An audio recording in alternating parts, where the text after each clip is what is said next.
The training was exhausting both mentally and physically, and today I'm going to tell you why. First of all, I had to clean armor, polish boots, and serve meals. I think out of everything that we did during training, those were probably the most exhausting because they were the most boring. Let me start off with cleaning the armor. When we first got to Fort Jackson, we were issued brand new uniforms, and no, not that kind. And with these uniforms came brand new armor jackets and helmets. Now we had to keep our armor in pristine condition at all times. So what that meant was every morning before we did anything else, we had to take our armor apart and take it down to the basement of our barracks building and soak it in a big bathtub. That tub was probably the bane of my existence during basic training.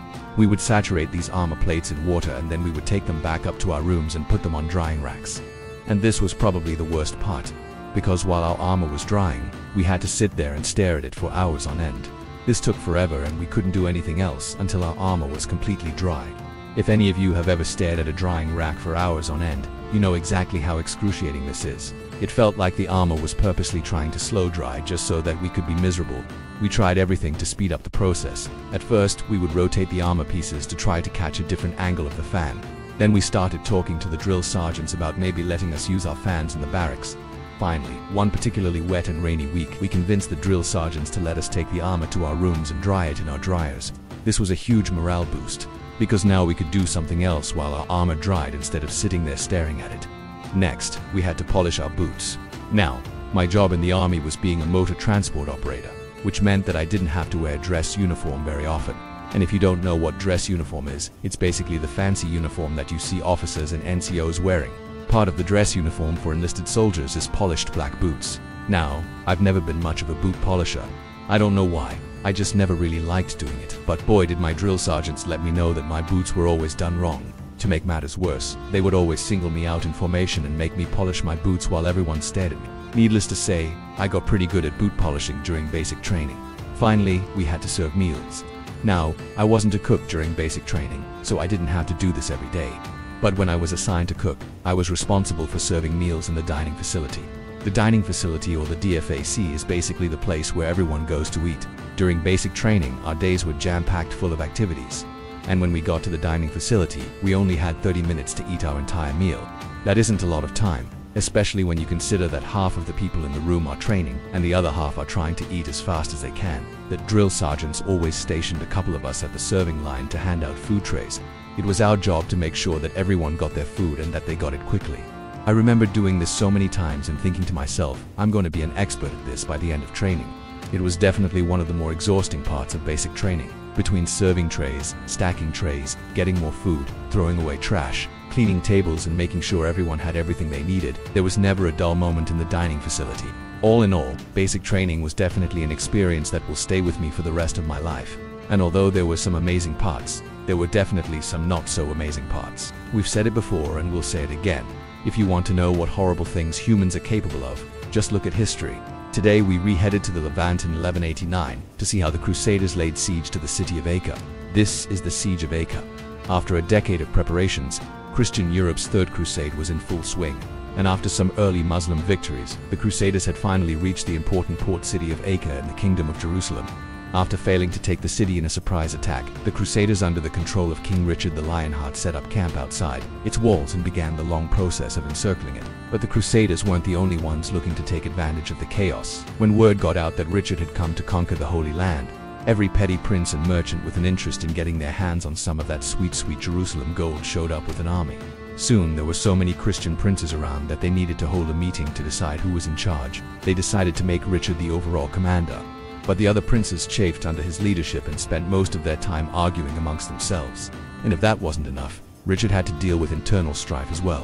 While he was busy laying siege to Acre, his brother, King Philip II of France, decided to conquer more land for God and took Jerusalem. Richard had to march back to relieve the city, which he did, killing everyone who had opposed him in the process. Then he returned to Acre to find that his enemies had taken the city's outer wall, but the Crusaders were able to fight them off. And after months of fighting, they had pushed the Muslims all the way back into the city. By this point, Richard was ready to end things. In July of 1189, the siege engines moved into place and began pounding the city's walls. The Christians' plan was simple. They would batter down the gates and then charge into the city with cavalry, while the citizens were still dealing with the shock of the initial assault. But the people of Asar had seen what was coming and were prepared. As soon as the gates were breached, they charged out with swords and maces. stopping the Christian advance in its tracks. Richard regrouped and tried again, sending wave after wave of soldiers against the gates until they finally broke and the Crusaders poured into the city. The citizens fought back, of course, but they were exhausted and outnumbered by this point, and the Christians were able to push them all the way back to the sea. Now that the city was in their hands, the Crusaders got to work dividing it up amongst themselves. In the end, they found that there was very little wealth left. The Muslim ruler, Saladin, had managed to hide most of the valuables in secret stashes around the city or ship them out to Egypt, to add insult to injury.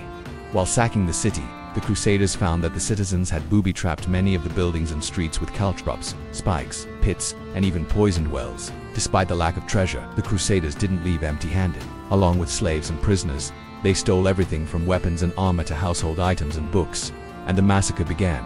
Anyone who couldn't pay the ransom was put to death, along with anyone who was suspected of being a spy or sympathizer.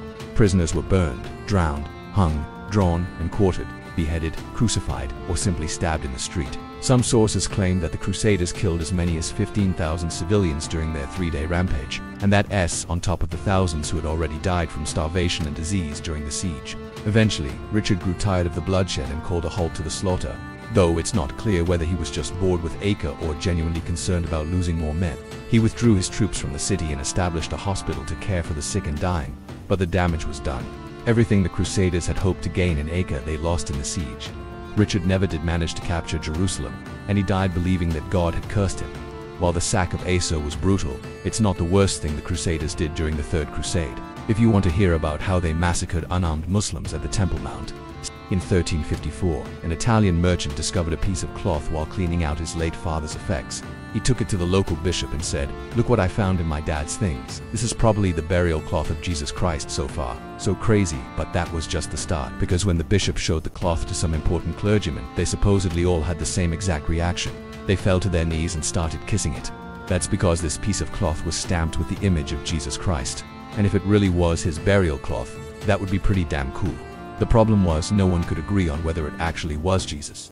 Over the next few hundred years, people would argue over whether the shroud was a medieval forgery, a hoax, or the real deal. To this day, we still don't have a definitive answer. What we do know, though, is that it looks like this. It's a linen cloth that appears to show the front and back of Jesus' face. According to legend, the shroud was used to wrap up Jesus' body after he was taken down from the cross.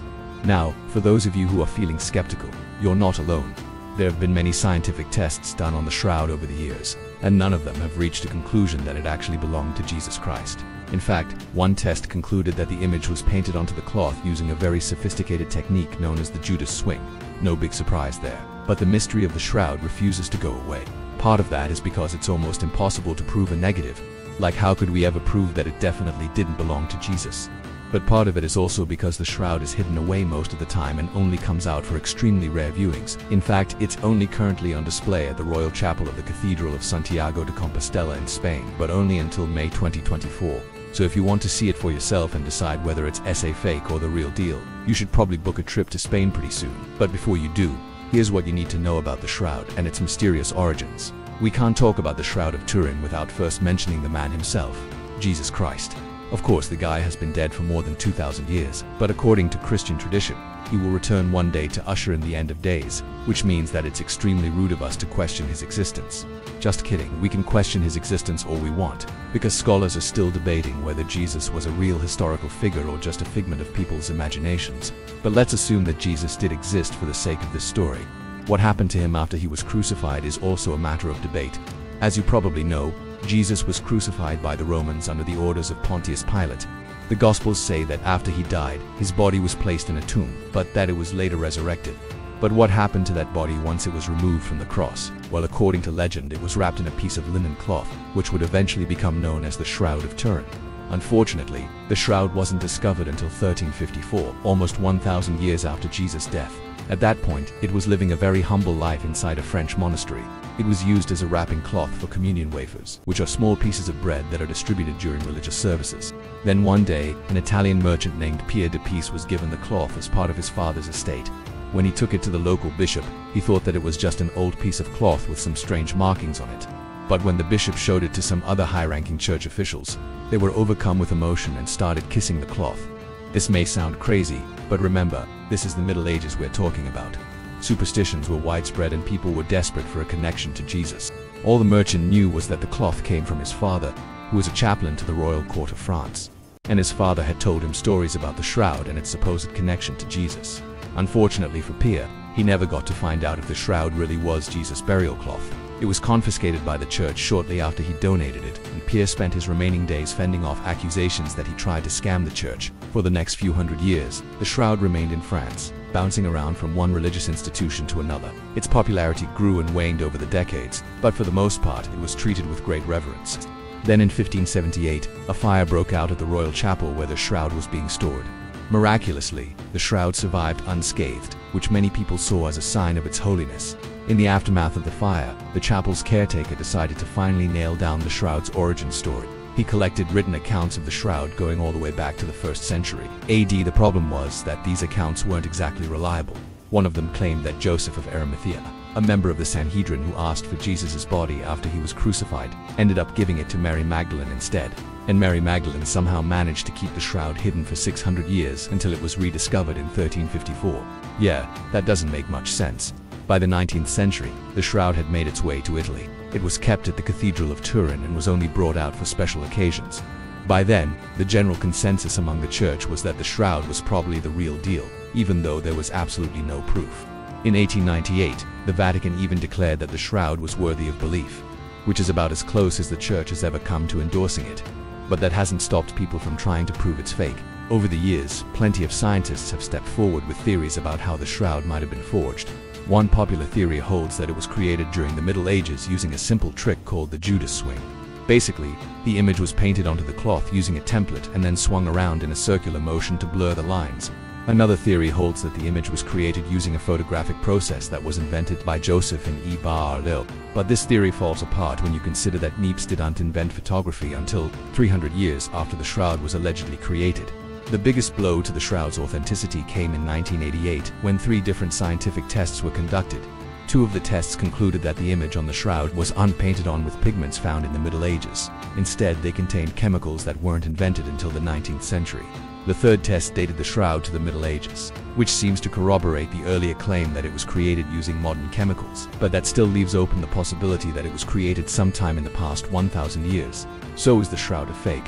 If it is, it's a damn good fake. For centuries, people believed that it was the real deal, and even today there are plenty of believers who swear that it's authentic. The problem is that we can't ever prove that it's not authentic. For all we know, the chemicals used to paint the image could have been created in the 1st century AD, or maybe the shroud was created in the Middle Ages, but it was really created by an ancient civilization that had somehow managed to survive into modern times. Who knows? The truth is that we may never know for sure, and that's why the shroud remains one of history's greatest mysteries. So what should you take away from this video? That's up to you. But if you're headed to Spain anytime soon, be sure to check out the shroud before it gets put back in storage. Welcome to life at a noble's banquet, where peacocks played an integral part in your entertainment and the main course was served on platters, carried by servants on their heads. Join us as we take a look at what it was like to be invited to one of the most extravagant events during the Middle Ages. As the sun began its descent, setting the sky ablaze with hues of orange and purple, nobles from all across the kingdom made their way to the Great Hall. It was here that they would partake in one of the most anticipated events of the year, a banquet hosted by the royal family. The air buzzed with excitement as lords and ladies, knights and pages, all dressed in their finest attire, entered the vast chamber. Tapestries adorned with scenes of valor and romance concealed the rough stone walls, while long wooden tables gleamed under the soft glow of torchlight. The hall echoed with the murmur of greetings as nobles exchanged pleasantries before taking their seats. But the seating arrangement was no accident. A hierarchy of power was subtly established through the placement of each chair. At the head of the table sat the king and the queen, their positions of authority symbolized by the throne-like chairs crafted from richly polished oak. To their right and left sat the royal family members and close advisors, forming an inner circle of power. As one moved further down the table, one encountered the higher nobility. Dukes, marquises and counts, their status signified by the decorative backrest on their chairs, which were often upholstered in velvet or fine leather. Lower on the totem pole were viscounts, earls and barons. Their chairs might have been less grand, but still commanded respect. Below them, knights and esquires sat, their chairs simple, yet sturdy, befitting their roles as warriors and companions to the nobility. At the very end of the table were the servants, their chairs, the smallest, ensuring that their place was clearly at the bottom of the social hierarchy. A fanfare of trumpets shattered the quiet, announcing the entrance of the royal couple. King Henry II and Queen Isabella, resplendent in their finery, took their places at the head of the table. The king, a picture of regal authority, wore a tunic of deep crimson velvet over a white linen shirt, his shoulders adorned with a heavy gold chain. The queen, a vision of elegance, had chosen a gown of flowing sapphire silk that shimmered as she moved. Her veil, a cascade of fine white linen, framed her face, which was pale, a testament to the fashionable use of lead-based white paint. With the royals seated, the banquet commenced. A procession of servants bearing silver platters laden with food made their way around the table, offering a feast fit for royalty. Each dish was a masterpiece of medieval gastronomy, a testament to the skill of the royal chef. Roasted boar, its skin glistening, was served alongside crusty bread. Venison too found its place on the table, its rich aroma mingling with the scent of spices. For the vegetarians in attendance, there were dishes of roasted peacock, their feathers fanned out to resemble a painter's palette. But the culinary delights did not end there. Fruit tarts, their pastry shells, golden hued, were offered, bursting with the sweetness of ripe berries and apples. And for the royal pig, there were whole roasted pigs filled with spices and grains, a nod to the traditional medieval custom of feeding pigs for slaughter. These were not mere meals, they were a display of power, wealth, and culture. The abundance of game, a symbol of the kingdom's prosperity, while the very choice of dishes reflected the royal court's refined tastes.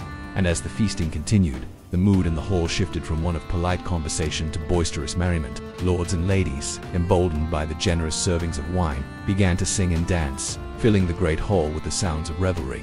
Minstrels, their instruments tuned to perfection, joined in, their music weaving through the hall, underscoring the joyous atmosphere. The queen, Isabella, known for her love of dancing, took to the floor, her sapphire gown swirling around her as she twirled and leaped. The king, Henry, too, unable to resist the infectious merriment, joined his wife, his steps surprisingly light for a man of his stature. As the evening deepened, the entertainment took a turn. A group of men, their faces painted in hues of white and red, burst into the hall, carrying long poles with objects suspended from them. With practiced movements, they began to whirl the poles, creating a dizzying spectacle as hoops and rings flew through the air, seemingly defying gravity. Their agility and precision, honed through countless rehearsals, captivated the audience. But the highlight of the evening was yet to come. A hush fell over the crowd as a group of men entered carrying large platters on their heads. On these platters were peacocks, their feathers spread wide, frozen in mid-roost. It was a dramatic presentation, almost theatrical, meant to impress and awe. The peacocks, more than just a dish, were a symbol of wealth and power, their exoticism adding a touch of the far-flung corners of the kingdom to the royal table. This wasn't just a meal, it was a statement. The presentation of the peacock on a platter, carried aloft on a servant's head, was a testament to the opulence of the royal court. It was a symbol of the king's power to acquire such rare delicacies and display them in such an extravagant manner. This display of wealth and power was not lost on the attendees. The nobles, used to living lives of relative luxury, were still impressed. For them, attending the king's banquet was not just about enjoying a good meal, it was about being part of an experience, a demonstration of their loyalty to the crown and a celebration of the kingdom's prosperity. For the lower ranks, the feast might have been less frequent, but no less appreciated. The knights and squires, the backbone of the kingdom's military might, were accustomed to a simple affair, but when they were invited to the royal banquet, they knew they were in for a treat. For them it was a chance to momentarily escape the drudgery of their duties and immerse themselves in the luxury that the kingdom's wealth could provide. Even the servants, usually relegated to the shadows, got a chance to shine at the royal banquet. Their roles in the presentation of the peacock on a platter might have been small, but crucial. It was a reminder that even in a rigid hierarchy, everyone had a part to play and every role was important. As the evening drew to a close, the great hall, once echoing with the sounds of revelry, slowly emptied. The nobles, their faces flushed with merriment, their stomachs full of roasted meats and sweet pastries, made their way out of the hall. The servants, their work for the night done, followed suit, their steps lighter now that the weight of the king's feast was over. In the vast echoing chamber, only the royal family remained, along with a few close courtiers. The king and queen, their voices hushed now, spoke in low tones about the evening's events. Theirs was a life of constant festivities, royal obligations and strategic alliances, and each banquet was a step in this intricate dance of power and diplomacy. As the last embers of the evening died down, so did the sounds within the hall. The great banquet was over, but the memory of its splendor, especially the peacock on a platter, would linger on, a testament to the extravagance and hierarchy of life at the royal court. Did you enjoy this glimpse into medieval life? If so, don't forget to hit that thumbs up button for more videos like this. Your support means a lot and helps us keep bringing history to life. What other aspects of medieval life would you like us to explore next? Let us know in the comments below. We're always looking for inspiration from you, our viewers, to bring fresh and exciting content to the channel. Thanks for watching.